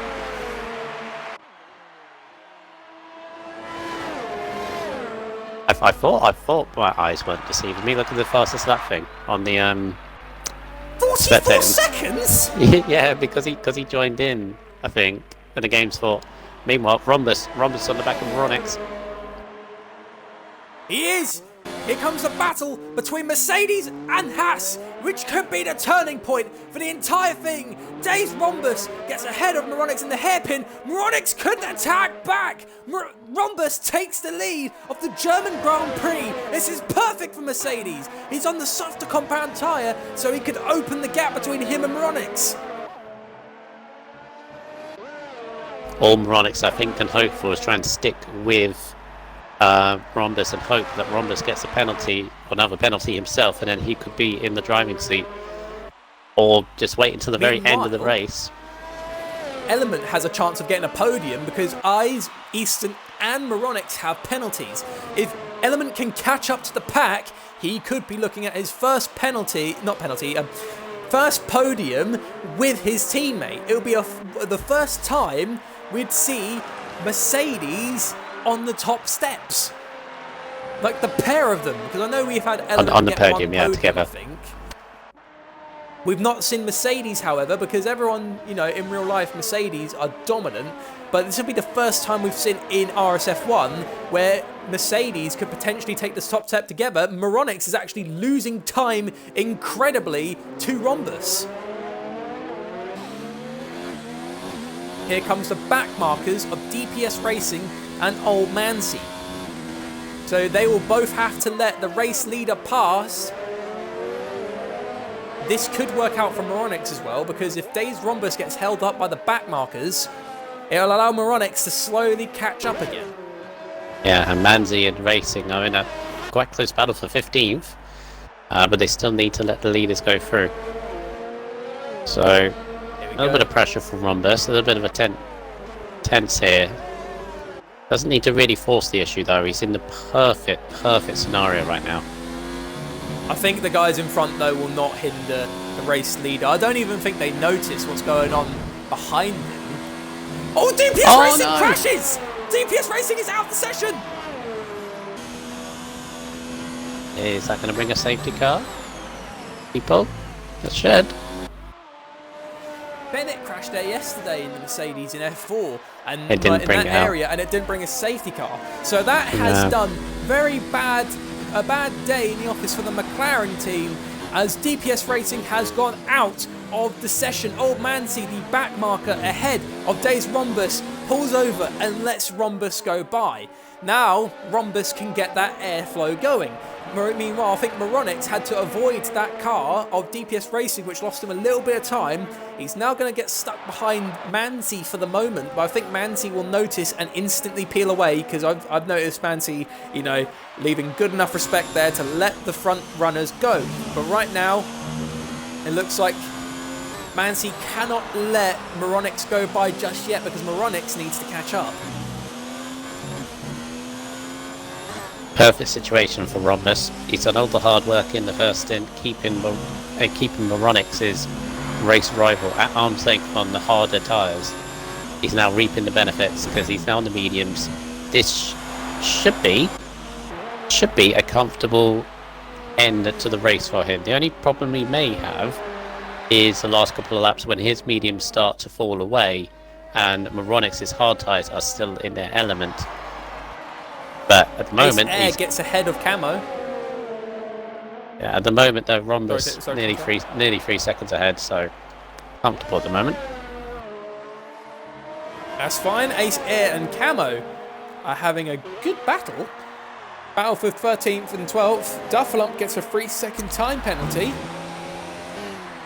So the battle in the top is starting to open up a little bit. There's not really much going on except for Camo and Ace. You know, Ace is challenging that Renault. Currently, as it stands, Ace is the only Red Bull standing. But Toro Rosso are still 2 men strong. I think the only thing of interest at the moment, really, at the front, in the top 10 at least, is Snow. Whether he can catch Eyes the Best. Obviously, he's on the faster tyre, but he's got to keep on reining in. This is what you did yesterday for a potential podium. He has no penalties. He does have a warning now. He got on the last lap of his hard tyre stint, so it's not completely squeaky clean. But at the moment, if he gets within 3 seconds of Eyes, at least he's got 4th. Still got a bit to catch Easton though. Easton's got on it for 3rd. Element has gained time though. You know, he was 5.4 seconds behind Eyes a couple of laps ago, and it looks like there's been contact between Porter and Old Mansi, because suddenly Old Mansi had slowed down. No, there wasn't no contact. Mansi had slowed right. Oh no! I see what's going on. He's let the back markers go through. Never mind. Yeah. I wondered what happened there. Mansi is just, you know, doing the right thing and just letting the faster cars go by, and so he can carry on with his race. So, you know, good respect there to Mansi there. It hasn't done his race any favours though. No. But he'd been very polite though, actually. He's going very slow still. There goes the Ferrari of Falcon. The gap between Moronix and Dave's Rhombus has opened up to 4.3 seconds now. So Rhombus has now broken through that 3-second gap. So, and because Moronix has a penalty as well, it doesn't matter now. So the gap still currently stands between the pair at 4.4 seconds. On this comparison of lap times, the first few laps that Rhombus was out of the pits, he was in the mid-14s and Mansi's retiring. That's why he was going slow. I think Mansi, once Mansi had to let so many back markers go, he just lost his ability to fight Porter. And, you know, I think Mansi just probably didn't see the point in finishing the race today. But good work there from Mansi, though. It was a good drive. So the race still goes on. We've got a yellow flag in Sector 1, though. What's happened here? Yeah, not sure what that was, yeah. Rhombus's first few laps on the medium tyres were well into the 14s, and Moronix is struggling to get into the 15s, so that's how much of an advantage he has at the moment on those tyres. Nearly a 5-second lead. Just doesn't need to push down now. He's done his pushing in the first stint. As said, he's getting the rewards. Is Mansi's car still on track? No, it's not, isn't it? I think it was. I think it went and parked the car at turn 2. Oh, okay. Because there was yellow flags in the first and second sector. Snow has got within 3 seconds of Ice the Best, and he's still catching him. He's actually 2.1. That's good time made. He's actually conserving his ERS load quite well. He's still got 60% battery, just roughly. Yeah, actually, Eyes the Best is in his crosshairs. Yeah, whereas Eyes the Best is saving ERS at the moment and saving fuel. That fuel marker keeps on. Actually, no. He might have accidentally used up too much fuel. He's got barely any ERS to defend against Element Snow, and he's got not enough fuel to defend, because one of my key points of my race was I kept my fuel going, so when I was either attacking or defending, I turned my fuel load all the way up, so I got that extra bit of boost. But it looks like Eyes just does not have that luxury.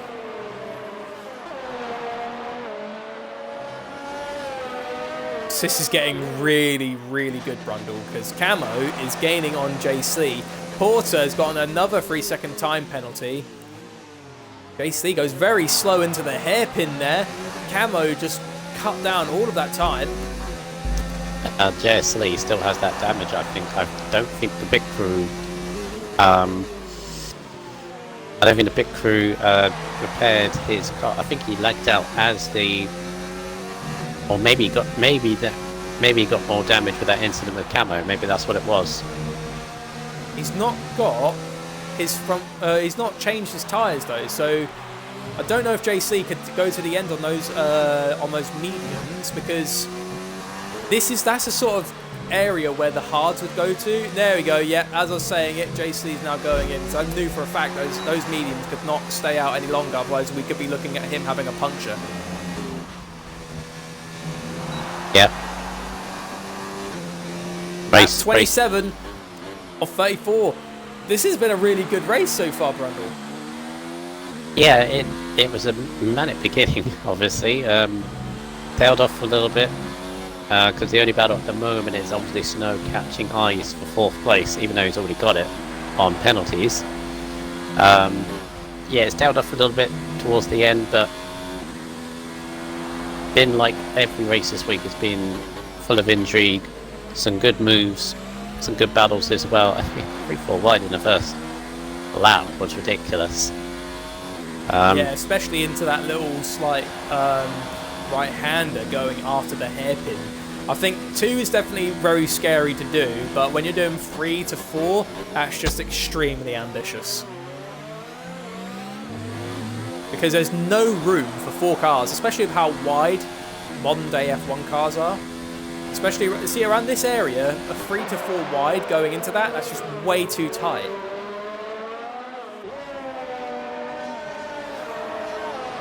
Anyway, so Element is now actually getting into the DRS window. I think Element Snow is doing everything he can to maybe try and procure 3rd place. He has to get past Eyes. Ace Air has got a 3-second time penalty. Oh, and it looks like Element just lost a little bit of the back end there going into the Sachs curve, but luckily he's not really lost too much time to Eyes, because I think Eyes had a similar little mistake there as well, as Element Snow is now in the DRS window. Yeah, the problem for Snow is that Easton is a further 6 seconds up the road. I think it's a bit too much of an ask. Maybe. For a 3rd place finish. Yeah, a bit too much. But he'd still be happy with 4th, I reckon. Got the DRS now, but he's not close enough yet to challenge the position from Eyes. So currently at the moment, all this does is help him get closer, although Eyes is actually struggling for grip. So Element can gain. Let's have a little look at Easton. Easton anywhere close to seeing Moronix yet? I mean, there's Moronix in his crosshairs right now. He has been gaining, but I don't know if Easton can challenge Moronix. Because Moronix has been keeping it very well ahead of him. I mean, we've still got, I'd say 4 or 5 laps to go before that can really be decided. So we'll come back to them as the battle between Element Snow and Eyes is now unfolding. There is the back marker of Porter, letting both the cars go by now. Eyes gets a bad run through. Element Snow gets a penalty. Eyes gets 6 seconds. They both did. Element runs wide into turn 2, going onto the parabolica. That's Element Snow's first penalty. Eyes has got 6 seconds, so at least Element still can get 4th. Into the hairpin. Eyes goes a bit wide going out the hairpin. It's nearly side by side. Just Not quite yet though for poor Element. He's doing everything he can to try and get past Eyes the Best. He wants that podium, because I don't think Element knows at the moment that Eyes has another penalty. So I bet Element is now pushing with everything he has to get past the racing point. So going into lap 31, Rhombus still leads. Rhombus is 7 seconds ahead of Moronic. So I think it's safe to say Rhombus has won this Grand Prix. But then again, anything can still happen. But proficiently at the moment, Rhombus is in the winning spot. It's his to lose. Into lap 31. Yeah, it's his to win or to lose. That's a pretty good way of wording it there. Oh, Snow gets a bad run. That's a horrific turn 1. I think because Snow is playing it risk-free now. He wants to try and get past through turn 1 without giving himself another warning / penalty. So going into the Parabolica. Not close enough yet. That's fine, mate. Not close enough yet to make the attack. Although, look at Eyes, he's struggling for that grip. He ran way too wide, which allowed Element to make up that time he'd lost in turn 1. I would check on the other cars, but right now this is the battle that's unfolding. Eyes is struggling. He's done 18 laps on those hard tyres. They're starting to get to the edge of their life. So he's struggling, although Element is now coming to the end of his mediums. This is all going to be about grip, although with Element at the moment, he doesn't need... It's like you yesterday on your attack on Moronics. That was McCracken. Oh, McCracken, yeah. Sorry, the two of them I get mixed up. Because penalty... Oh, the Camo's out! Camo! Could that trigger a safety car? 2 laps to go? I wouldn't have thought so. Not yet. No VSC, no safety car. So we still carry on. Where was the that? battles. That was... I don't know, but that's bad for the Renault team. No driver finishing. Oh, that's on the straight! There's another incident between Porter and Azir. On the Parabolica. And down the inside goes Element Snow. On the Eyes the Best. Eyes just doesn't have the grip to defend. He didn't get the good run, so it looks like Element Snow has taken 4th place.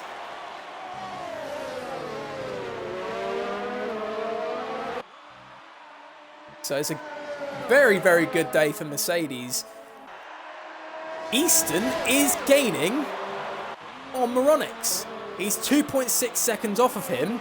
Moronics has cut down a second off of Dazed Rhombus. But right now it doesn't look like it's going to be enough. Going into turn 1, Easton gets a good run through. He cuts down 2/10 on Moronics. Is Eyes going to try and maybe look at counteracting against Element Snow? Actually, no. Eyes could. Yes, he could. Element Snow, again, very cautious. Return 1, far too cautious. But Ice the Best, look at that grip, that car sliding everywhere. He's going to still try and attack though down into the hairpin. Onto the Parabolica again. These two have been fighting quite a bit. But it looks like Eyes, is he going to try and retaliate? Too far back. He can't. Oh, how close he go. Is that a little tap there? Very close. Right, Eyes is safe in 5th. Yeah, I think Primus says Rhombus is about to begin his final lap. We need to talk about driver of the day. Let's have a look at the position. And I think it's a discussion between Eyes and Easton. Both gained 8. I'd have to say... I'd actually say Easton. Because Easton has gone from the midfield, all the carnage that unfolded at the slight right-hander after the hairpin. He managed to get through that. So, and I think Bodder is looking to maybe go for fastest lap of the race. But if Dazed Rhombus crosses the line before Bodder can, Bodder's hopes of getting the fastest lap goes down the drain. Yeah, it's a problem for Bodder. So, I don't think Rhombus is going to let him through. If I stayed ahead of Element, I would have said I's the best, but I'm actually going to have to say Easton is my driver of the day. Yeah. Yeah, I'd go with that, but still a very good drive from Ice, the best. Rhombus, I don't think it's going to let Botta through. Botta wants to go through. This actually could... I don't think he's going to, but Rhombus is coming round. Round the last corner, and Mercedes takes the top step. Days Rhombus wins the German Grand Prix for the Mercedes team. Oh, and there's a little touch there, obviously because it's the AI cars now between them. Easton got within a second of Moronix, but Moronix finishes second, did and Easton Moronix third. have another penalty? No, he didn't. Got within a second though. But Element Snow finishes 4th place for Mercedes, so a top job there from Element Snow, but it's not quite enough yet to get driver of the day. So Easton takes driver of the day. So right now, Fordy, Top Notch, and Duffer still need to cross the line. Fordy crosses 7th, Top Notch crosses 8th. Duffer, what position will he finish in? 8th. He takes 8th from Top Notch. So that was a good race from all of F3. That was a sensational drive from Mercedes. It is weird to see a Mercedes in the top step on the league racing because, you know, we normally see Alfa Romeo or Haas. Maybe, you know, in like the other divisions, a Red Bull or Ferrari. But, you know, in this occasion, it's a home win for the German team. So it's been a sensational drive, but Easton's in 3rd with driver of the day. Moronix in 2nd place after holding him off and trying his best to catch that Mercedes up in front. And Rhombus taking the win. So that is it for the race. So going over the classification after them is Element Snow in 4th after making his way up from 6th. A good race start for him, and he managed to work that strategy very well.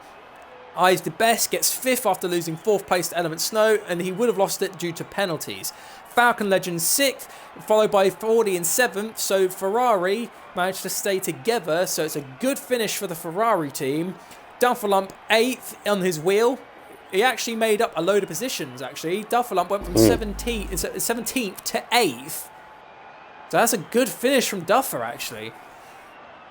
We'll hold on to maybe that for that decision, because that's a good drive for Duffer, and that's his first race on the wheel. But yeah, actually, we'll hang on for the moment. I'll say we'll decide properly after we've interviewed. Easton. Yeah, I would like to say Duffer maybe, but you know, Easton still drove superb. You know, he made his way onto the podium, so yeah, I'll have to give it to Easton there. So, anyways, I didn't get to go over the rest of the grid, but unfortunately, both the Renault of Camo and Old Mancy didn't finish. Neither did DPS Racing and Braver Container. So we have now got our top 3 in the podium. I think, have we got all our top 3? If you are in, lads, please tick the box to include your audio. It's only Rhombus, I think, we're missing at the moment. We'll try and get him, and I think he's celebrating at the moment. Oh, Days Rhombus doesn't have a microphone. Okay. Okay, so never mind. So we'll hello, Easton. Have you ticked the box? Yes. All right, so considering I've only got 2 drivers, same as F4 yesterday, you know, with Tidge in the podium, he didn't have a mic, Rhombus doesn't have one. So I'll interview Easton and you interview Moronix. Yeah, that's fine by me. All right, well, so Easton, you managed to get knocked out of Q2, unfortunately, in a very unlucky qualifying session. You missed out in Q3, which allowed your rival, Moronix, to push out ahead. And now suddenly, after a very, very good drive, pushing your way through the likes of Ferrari and the Mercedes, you managed to take 3rd place. So give us an insight on how you felt your race went. Yeah, it was good. I was a bit disappointed with qualifying, but I was the fact I had no sender left, and then I came back and it was raining. I tried to go out, but it was just too wet, unfortunately. It's still some good points, though. Yeah. Oh, sorry. Go on, you carry on. I reckon if I qualified higher, could have maybe challenged Moronics more, but I'll take whatever I got, so I'm happy.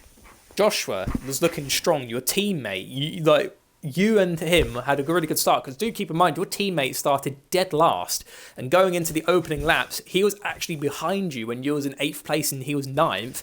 It almost looked like it was going to be a good day in the office for the Alpha Romeo team, but then suddenly off he goes. We've lost him, and you're the only Alpha standing. But still, 3rd place gets your team some good points. Yeah, I enjoyed it. There was a bit of carnage Yeah. on like the penultimate lap. Moronics were going through traffic, and then saw a Red Bull flying off the circuit. That was That was a good drive. Yeah, that was good. I enjoyed it. Before we move on to Moronics, me and Brundle have decided to make you driver of the day for, getting a really bad qualifying and then managing to still fight your way back onto the podium. So yeah, you have become our driver of the day. Yeah. Right, thanks. There we go. So I'll pass over now to Brundle. Thank you, Primus, and well done, Easton, on your 3rd place. Going to Moronics. Obviously, solid race for yourself. Very good for your championship. You've had an excellent start to the season. Your lead was 60 points, and it's just been extended yet again because Lee had a race to forget, and obviously Botta also.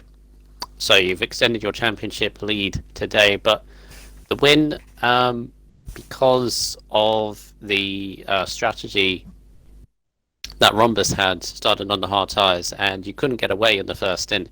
He just had the advantage in the second, but still, 2nd place for yourself, 18 points, and as I said, for yourself and Haas, a good result in the long run. Yeah, first of all, I'd like to congratulate Easton and Rhombus on the winning podium. I had a decent start, got through turn 1 pretty clean. Then I was trying to push away from Rhombus, but he would not go away. And around lap 13 or so, come to my pit window, that's where I unless there was a crash or anything like that, I kind of accepted the defeat. I knew the strategy was going to be on the faster tyres. I wouldn't be able to defend it. Also, I would get the position back after he pitted. I wouldn't be able to defend the pace advantage. So after that, I was just kind of focusing on what was happening behind me. I think Isabest and Easton were battling out of the pit stops. So allowed me to get away a little bit. And then I got caught up behind back markers for the last couple of laps, which almost cost me, but wasn't able to hang on. Obviously, as you were saying, did you know as soon as you pitted that Rhombus was it? Do you think maybe when his medium tyres started to wear out towards the end of the second stint, maybe the last couple of laps, you maybe could home in him, or was he just too quick on those tyres? He just had the pace over me today. He kept up on the harder compound. I just knew going on to a faster compound, when basically switching places, really, I wasn't going to be able to keep up. And I knew that going into my pit box, so I was trying to focus on what was happening behind me after that. Rhombus basically had to win.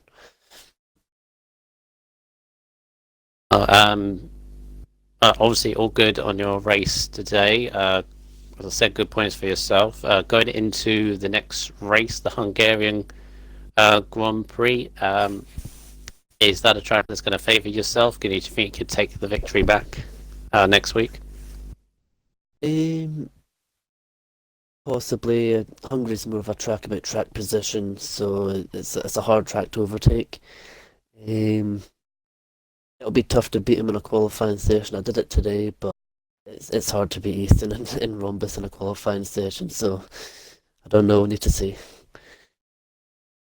Yeah, and obviously with a healthy championship lead. I mean, at this situation, I think you can go 2 races where you don't score any points and still keep the championship lead.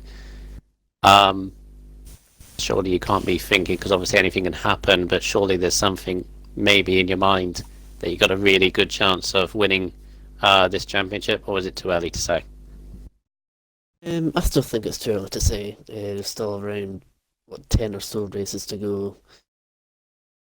Still just got to give it 100% every race. Anything can happen on a race, and just got to keep the focus. It's not over till it's over.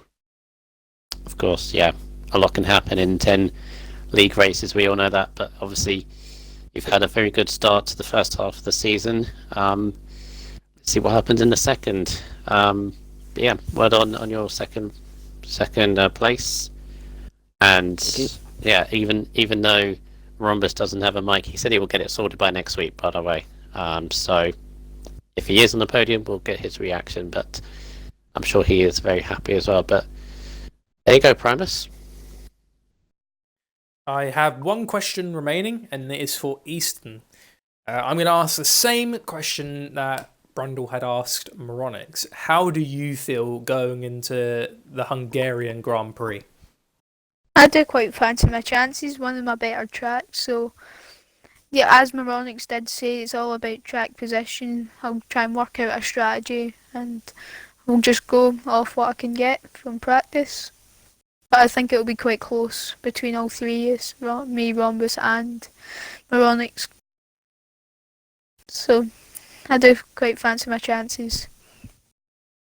I bet you both felt a little bit like, because, you know, in real life, Mercedes have been a real dominant car, and then just to suddenly see Mercedes now join the possible championship battle, because both Rhombus and Eminent Snow finished 1st and 4th, so that's some really serious scoring points there for Mercedes, which means in terms of the constructors, Mercedes is now on the rise. Are you and Moronix probably going to start feeling a little bit more concerned now about watching out for the Mercedes team? Yeah, possibly. And I think if we can just maybe try and I think what all we need to really do is just try and beat them in qualifying and start on the same tyre, and then I think we could hold them behind. Because we're all three of us are very evenly matched in my opinion. Yep, I'd agree with that. Yeah.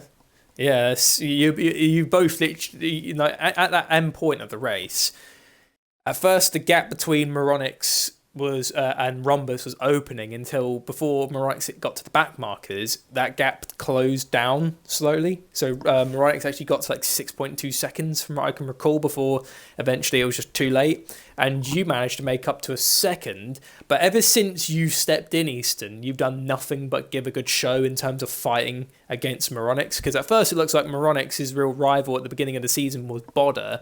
But then as time went on, Moronix then started to leave. And to see you jump into the season, you know, you didn't get to start with everyone. You sort of joined maybe in the first quarter.